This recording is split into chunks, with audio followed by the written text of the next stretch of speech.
Et la quatrième question, en fait, c'est une remarque, hein, c'est la notion de développement.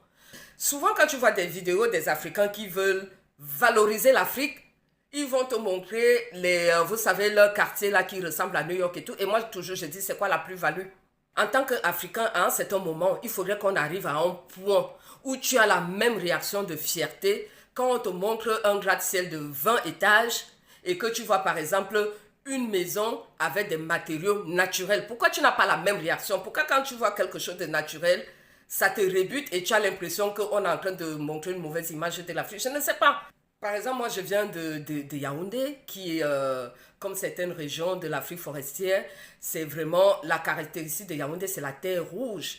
Mais même au niveau du Cameroun, combien de moqueries qu'il y a, par exemple, entre le fait que Yaoundé, c'est la terre rouge. Et souvent, les gens disent, mais c'est un village, c'est poussiéreux. Donc, le village, en fait, dans votre imaginaire, le village, c'est quelque chose de tellement aéré. Vous voyez ce que je veux dire? Est-ce qu'on va arriver un jour où on va se dire, cette terre rouge-là, on peut la valoriser, que le monde entier viendra chez nous pour voir cette terre rouge-là. Ça ne veut pas dire qu'il ne faut pas faire des belles routes, hein. Si on dit qu'on inventait des choses, je ne sais pas, est-ce qu'on ne peut pas inventer un goudron qui épouse un peu nos couleurs naturelles? Imaginez par exemple une route de terre, de latérite, comme on appelle cette terre-là, qui soit damée, qui soit à quatre voies et tout. Est-ce que ça ne peut pas être quelque chose d'extraordinaire qu'on n'a jamais vu dans le monde entier? Pourquoi l'image du développement dans votre tête doit absolument correspondre à une ville qui dans votre tête ressemble un peu à New York ou bien au quartier de la Défense en France pour ceux qui sont en Île-de-France? C'est quoi le développement pour nous Africains? Et je finis en disant que vraiment ce jeune homme, malgré toutes les questions que j'ai posées, waouh, il a tellement d'énergie. C'est un profil vraiment particulier, un profil à part. C'est quelqu'un qui apprend tellement vite.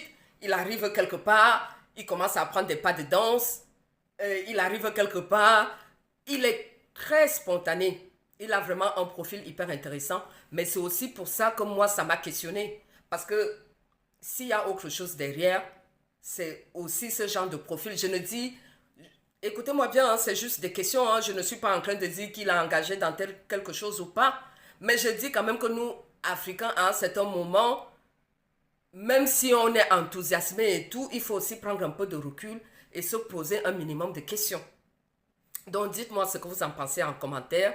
Est-ce que pour vous, cette tournée qui est en train de se faire en Afrique, c'est totalement spontané, il n'y a pas de questions à se poser, ou alors quelque part, au fond de vous, quand même, vous vous dites, cette histoire-là, quand même, ça m'interpelle.